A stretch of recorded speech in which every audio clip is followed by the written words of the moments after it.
নমস্কার, আমি সুকেন্দু। শুরু করছি রিপাবলিক বাংলার বিশেষ প্রতিবেদন আর বাংলা চার্জশিট। আজ আর বাংলা চার্জশিটে আপনাদের বলবো অভয়ার কথা, যে অভয়া আজও কাঁদছে। হয়তো সঞ্জয়ের বিচার হয়েছে ঠিকই, কিন্তু শুধুই কি সঞ্জয়, নাকি এই ঘটনার পিছনে আরও অন্য কেউ রয়েছে? যে কথা বলছিলাম, বিচার হয়েছে সঞ্জয় রায়ের, কিন্তু সঞ্জয়ের সঙ্গে সেই রাতে আরো কারা উপস্থিত ছিল তা নিয়ে এখনো অন্ধকারেই তদন্তকারীরা। প্রশ্ন উঠছে অপরাধ স্থল নিয়েও, তার উপর একাধিক তথ্য প্রমাণ লোপাট, শেষে বিচার। দেখুন,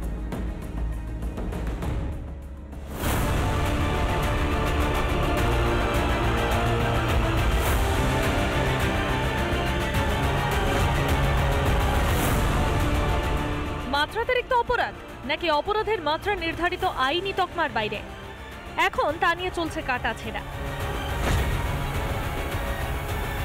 অভয়াকাণ্ডের মোড় ঘুরিয়ে দিয়েছে নিম্ন আদালতের রায়। আমৃত্যু কারাবাসের সাজা মিলেছে অভয়াকাণ্ডে দোষী সঞ্জয় রায়। আর এই রায় নিয়ে প্রশ্ন তুলেছেন সাধারণ মানুষ থেকে শুরু করে অভয়ার পরিবার।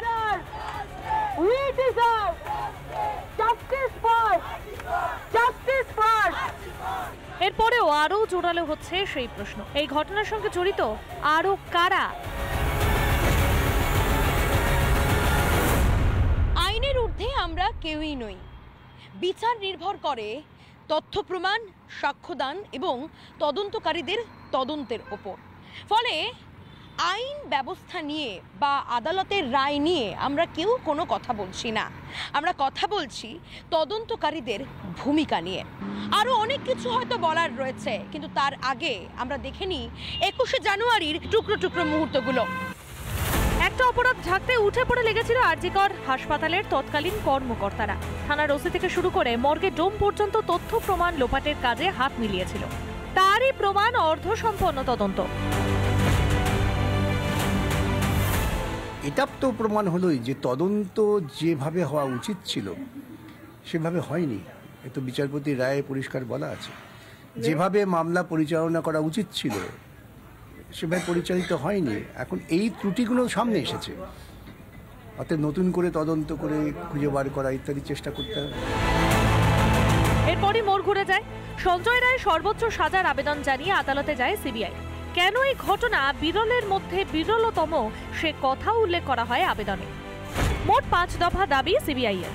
কর্মস্থলে চিকিৎসককে ধর্ষণ করে খুন, ভারতীয় আইনি ব্যবস্থাকে নাড়িয়ে দিয়েছে ঘটনা, গোটা দেশের চিকিৎসকদের মধ্যে আতঙ্ক, এই অপরাধে দৃষ্টান্তমূলক শাস্তির প্রয়োজন, কোনো সহানুভূতি নয়, এই অপরাধে মৃত্যুদণ্ডই প্রাপ্য, অপরাধীর উপর বিরূপ প্রভাব পড়বে, বিরলের মধ্যে বিরলতম না হলে আইনের ভুল ব্যাখ্যা হবে। তদন্তে গাফিলতি হয়নি, গাফিলতি যেটুকু হয়েছে চাই কলকাতা পুলিশের তরফ থেকে কোথাও না কোথাও থেকে এগুলো মনিটর করা হয়েছে, কোথাও ঝাড়গ্রাম থেকে মনিটরিং হয়েছে, কোথাও অন্য কোথাও থেকে মনিটরিং হয়েছে। ইচ্ছাকৃত ভাবে এই গ্যাপ গুলো করা হয়েছে এবং তদন্তকে বিভ্রান্ত করা হয়েছে। সবাই জানে এটা নিছক ধর্ষণ হত্যা নয়। এদিকে সিবিআই যখন কলকাতা হাইকোর্টের শিয়ালদহ আদালতের রায়কে চ্যালেঞ্জ জানিয়ে আবেদন করেছে, ঠিক তার আগেই অভয়ের পরিবারকে না জানিয়ে উচ্চ আদালতে সঞ্জয়ের ফাঁসির দাবিতে আবেদন রাজ্যের। সোমবারই এই মামলার শুনানি।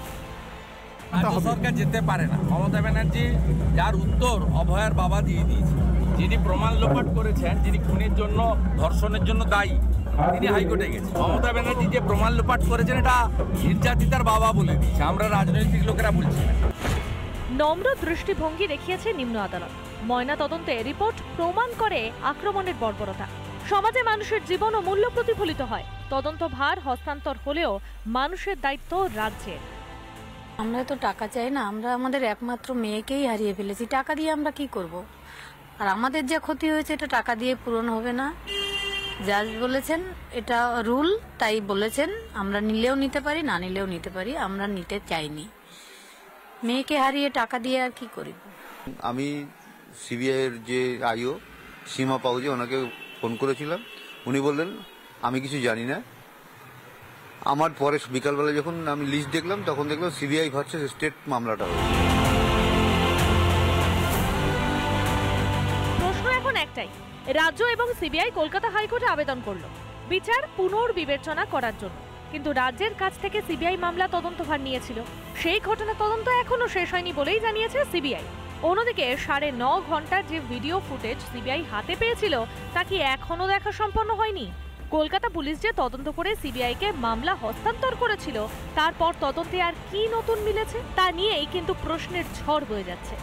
একদিকে ঘৃণ্য অপরাধ আর অন্যদিকে আইনের ব্যাখ্যা, এই দুইয়ের মাঝে সঠিক বিচারের জন্য কাঁদছে অভয়া। রিপাবলিক বাংলা।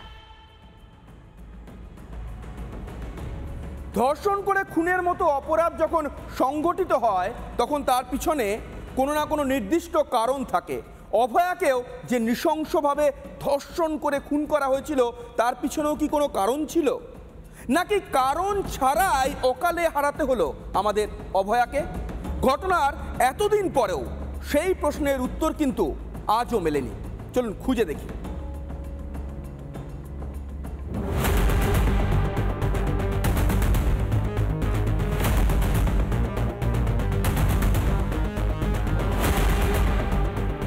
একটা রায় তো হয়েছে, আজীবন কারাদণ্ডের নির্দেশও দিয়েছেন বিচারক, কিন্তু প্রশ্ন উঠছে একটা খুব গুরুত্বপূর্ণ বিষয় নিয়ে। খুনের মোটিভ কি? কি কারণে খুন হতে হয়েছিল অভয়াকে? কেনই বা অত মারধর করা হয়েছিল তাকে? তাহলে কি অভয়ার উপর চেপে থাকা রাগের বহিঃপ্রকাশ ঘটেছিল 8ই আগস্টের গভীর রাতে, যার জেরে মৃত্যু হয়েছিল তার? প্রতিটা ঘটনার পেছনে একটা না একটা ঠিক কারণ থাকে। অপরাধ বিজ্ঞান বলছে অপরাধের ক্ষেত্রেও দুটি কারণ থাকে, একটি আর্থিক, অন্যটি মানসিক। মানসিক কারণে কাউকে ক্ষতি করতে অপরাধ হয়, অন্যদিকে আর্থিক লাভের জন্য অপরাধ হয়ে থাকে অপরাধ জগতে। অন্তত অপরাধ বিজ্ঞান এটাই বলছে। এই অভয়াকে ধর্ষণ করে খুনের ঘটনায় কোন কারণ জড়িয়ে রয়েছে তার উত্তর আজও অধরা। শুধুমাত্র একমাত্র সঞ্জয় রায় কেন, বাকিরা কেন বেঁচে যায়? এটাই তো বললাম যে কিরকম ব্যাপকভাবে তদন্তকে বিভ্রান্ত করা হয়েছে, প্রমাণ লোপাট হয়েছে, প্রমাণ বদলে দেওয়া হয়েছে। সন্দীপ ঘোষের দুর্নীতি জেনে ফেলা, টেন্ডার কেলেঙ্কারি নিয়ে মুখ খোলা, চিকিৎসা সরঞ্জাম দুর্নীতি নিয়ে মুখ খোলা, ওষুধের নিম্নমান নিয়ে অভিযোগ করা, জুনিয়র ডাক্তারদের কুকীর্তি নিয়ে সরব হওয়া। এত প্রশ্নের উত্তর কিন্তু মেলেনি।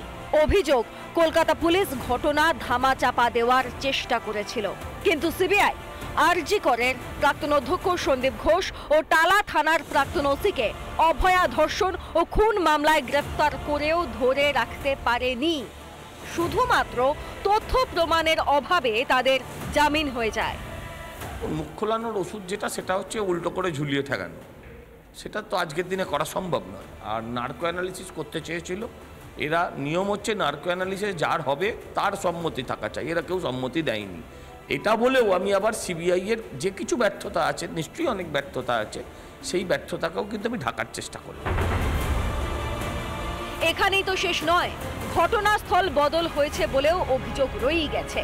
অভিযোগ আজও পরিষ্কার নয় অন্য কোথাও খুন করে সেমিনার হলে রেখে যাওয়া হয়েছিল কিনা। এখানে ফের সিবিআই তদন্ত নিয়ে উঠছে প্রশ্ন। কেন আসল তথ্যগুলো সামনে আসছে না তা নিয়েই সরব বাংলা। দেখুন, যেখানে যে স্যাম্পল কালেকশন এবং তার যে ভালোভাবে সিএফএসএল এর কাছে হ্যান্ড ওভার, যেটা আইও লেভেলের অফিসার করতে পারবে, তার নাম মেনশন করা, ভালোভাবে সব কিছু করা, সেগুলো তো কিছুই করা হয়নি। আর তার সঙ্গে যেটা হচ্ছে যে এই যে সিন অফ ক্রাইম, সেটা যেটা ওনারা সিএফএসএলই বলছে যে এত প্রপার ওয়েতে এই এত বড় ঘটনা হবে না, যে স্ক্যাটার্ড থাকবে সব জিনিসপত্র। ওনারা একটা চুলের অংশ বা একটা রক্তের দাগও ওনারা ফ্লোরে পাননি। তদন্ত করতে গিয়ে কলকাতা পুলিশের গুলিয়ে দেওয়া তথ্যগুলো থেকে আরো একাধিক প্রশ্ন সামনে আসছে।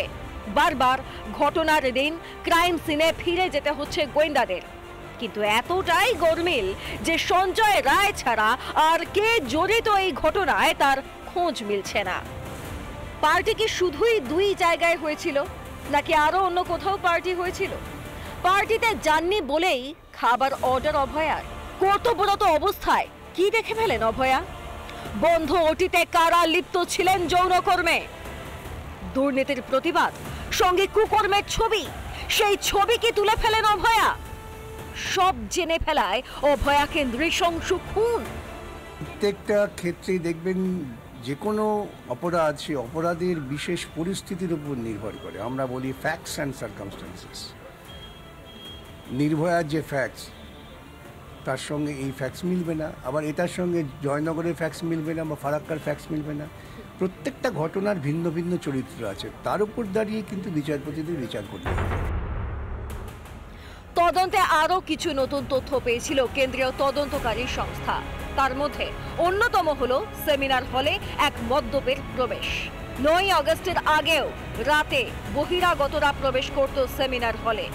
কেউ না কেউ সেমিনার হলে বিশ্রাম নিতেই যেত। তারাও কি জানতেন বহিরাগতদের আনাগোনার কথা? এসবের ব্যবস্থা নেয়নি আরজিকর কর্তৃপক্ষ। অভয়া মামলার রায় এই প্রসঙ্গই উল্লেখ করে আদালত। রিপাবলিক বাংলা। তদন্ত হলো, কলকাতা পুলিশের হাত থেকে তদন্ত ভার গেল সিবিআইয়ের হাতে। সেই তদন্তের উপর ভিত্তি করে বিচার হলো অভয়াকাণ্ডের মূল অভিযুক্ত সঞ্জয় রায়। কিন্তু তদন্তে নেমে কোন কোন প্রশ্নের উত্তর পেলেন না সিবিআই আধিকারিকরা?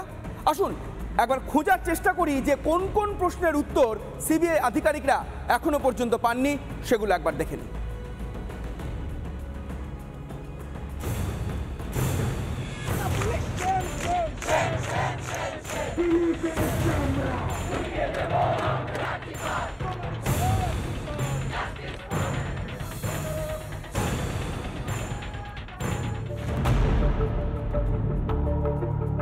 একটু একটু করে সংগঠিত হয়েছিল অপরাধ। তদন্ত থেকে উঠে আসা তথ্য বলছে পরোক্ষভাবে অভয়াকে ধর্ষণ করে খুনের ঘটনায় যুক্ত ছিল একাধিক। সুপ্রিম কোর্টে কেন্দ্রীয় তদন্তকারী সংস্থা এমনটাই দাবি করেছে। কারা তারা? সেকেন্ড জেম স্যার, শিবাশিস স্যার গিয়েছিলেন। উনি যেটা দেখেছিলেন যে পুরো বডি পুরো একদম ছিন্ন ভিন্ন করে দিয়েছে, আর পুরো শরীরে কামড়ের দাগ, কামড়ে কামড়ে পুরো বডির মাংসগুলোকে খুবলে দিয়েছে, হাতে পায়ে বডির নানা জায়গায়, এসব জায়গায়। কিন্তু যখন পোস্টমর্টমে আমাদের ভিডিও দেখানো হচ্ছে তখন আমরা দেখছি না, হাত পায়ের অংশ খুব সুন্দর, কিচ্ছু নেই, সব কিছু একদম ঠিক। তবে বিভিন্ন সময় উঠে আসা তথ্য থেকে এটা পরিষ্কার যে ঘটনা ঘটার প্রথম 4 দিনের মধ্যেই তথ্য প্রমাণ লোপাট হয়েছে।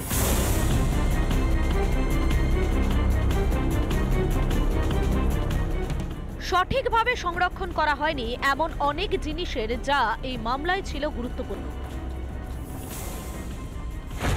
মাথায় রক্তক্ষরণের উল্লেখ নেই সিএফএসএল রিপোর্টে। আঘাত কিভাবে, তার উত্তর অধরা। আত্মহত্যার তথ্য কেন দিয়েছিল হাসপাতাল? আত্মহত্যার কথা বলেন সুচরিতা পাল, তাকে জিজ্ঞাসাবাদ করেনি সিবিআই। ঘটনার পর সেমিনার হলে বহিরাগতরা কেন? কলেজ কর্তৃপক্ষ কেন এফআইআর করেনি? কেন দ্রুততার সঙ্গে সৎকার পুলিশের? আর যেখানে একটা পোস্টমর্টমের সময় এক্সরে, যেখানে ওকে বলা হলো যে ওকে গলা চিপে মারা হয়েছে, তারপরে শ্বাসরোধও করা হয়েছে, তাহলে গলা চিপে মারলো, তাহলে সেখানে দাগটা পাওয়া গেল এখানে, এই হাড়ের মধ্যে যে রক্ত জমাট বাঁধার দাগ, কিন্তু এখানে কোনো দাগ পাওয়া গেল না। এখানকার কার্টিলেজ কি ভেঙে গেল কিনা সেটাও জানা গেল না। তাহলে এই সব ঘটনাগুলো সামনে আসছে। এরপরও বেশ কিছু প্রশ্ন অধরা থেকে যাচ্ছে, যেই প্রশ্নের উত্তরগুলো খুঁজে পাওয়া যাচ্ছে না। এমনকি সিবিআই এর যে তদন্ত, তার গতি প্রকৃতি নিয়েও কিন্তু প্রশ্ন উঠতে ইতিমধ্যে শুরু করেছে। কেন অভয়ার দেহে সঞ্জয়ের নখের ডিএনএ এবং একই সঙ্গে নমুনা পাওয়া গেল না? অভয়ার শরীরে আর কার কার আঙুলের ছাপ ছিল সেগুলোকে স্পষ্টভাবে নেওয়া হয়েছিল, যার মধ্যে অনেক উত্তরই আজও অধরা। রায় দিতে গিয়ে আদালতে একাধিক বিষয়কে পর্যবেক্ষণের আওতায় রেখেছে। তার মধ্যে বারবার উঠে আসছে ক্রাইম সিন। দাবি, যেখানে ধর্ষণ ও খুনের মতো ঘটনা ঘটে সেই জায়গায় এত গোছানো কিভাবে? পর্যবেক্ষণের মধ্যে সঞ্জয়ের যে দাবি বারবার আদালতের কাছে করেছে তার উল্লেখ করেছেন বিচারক। আমার মনে হচ্ছে যেন যেটা আমরা আশা করেছিলাম সেটা ঠিক হলো না। তদন্ত বলুন, তদন্তের গভীরতা বলুন, সব মিলিয়ে সর্বত্র যেন এক অপেশাদারিত্বের ছাপ, অদক্ষতার ছাপ। যে সন্দেহ আমরা অনেক আগে করেছিলাম, এখনো করছি, আমি না, বাংলার বহু মানুষই করছে, যে একা এই ছেলেরা সব ঘটনা করেনি। তথ্যের যেন শেষ অভয়া কাণ্ডে পরতে পরতে রহস্য তৈরি করছে অভয়া ধর্ষণ ও খুন। সঞ্জয়ের আজীবন কারাদণ্ডের নির্দেশ যেন মানতে পারছেন না কেউই। কলকাতা পুলিশের তদন্তের উপর আস্থা নেই আগেই জানিয়েছিল পরিবার। এরপর আদালতের পর্যবেক্ষণ যেন আরও একাধিক প্রশ্ন তুলে দিয়েছে। প্রশ্ন উঠছে, সঞ্জয়কে পুলিশ হেফাজতে মারধর করে জোর করে থুতু ও দেহ তরল সংগ্রহ করার এবং কৃত্রিমভাবে তার দেহে প্রতিস্থাপনের। 100% পারফেক্ট ক্রাইম বলে কিছু হয় না, এবং যেখানে ডাইরেক্ট এভিডেন্সের সমস্যা আছে এবং যেখানে ব্যাপকভাবে বিভিন্ন তথ্য প্রমাণকে লোপাট করা হয়েছে, বদলিয়ে দেওয়া হয়েছে, সেখানে ইনডাইরেক্ট এভিডেন্স, সার্কামস্টেন্সিয়াল এভিডেন্স ইত্যাদি দিয়ে সিবিআই কিন্তু এটা প্রমাণ করে দিতে পারত যে বৃহত্তর ষড়যন্ত্রের ফল হচ্ছে এই ধর্ষণ এবং খুন। একেবারে সঠিক। ওলটপালট যদি করে থাকে তাহলে যে ওলটপালটটা করেছে, যে প্রমাণটা পাওয়ার কথা ছিল কি যে তথ্যটা পাওয়ার কথা ছিল সেই পাওয়া যাচ্ছে না, যার কলকাতা পুলিশের যার হাতে সেটা নষ্ট হয়েছে সেই কলকাতা পুলিশের গ্রেপ্তার হওয়ার কথা ছিল, কেন হলো না? একজন যাও বা গ্রেপ্তার হলো, তার নামে চার্জশিট কেন জমা পড়লো না? শুধু অভয়াকাণ্ড নয়, এর আগেও একাধিক ফাঁসির সাজা শুনিয়েছে আদালত। তার মধ্যে রয়েছে জয়নগর, ফারাক্কা এবং বুরাব ধর্ষণ কাণ্ড। তাহলে এই মামলায় কি এমন হলো যা মানতে পারছেন না সাধারণ মানুষ? রিপাবলিক বাংলা। আজ এ পর্যন্তই। অভয়ার বিচার শেষ কোথায় গিয়ে দাঁড়ায় তার উপরে আমরা প্রতিদিন নজর রাখবো। দেখুন রিপাবলিক বাংলা, মানুষের কণ্ঠস্বর।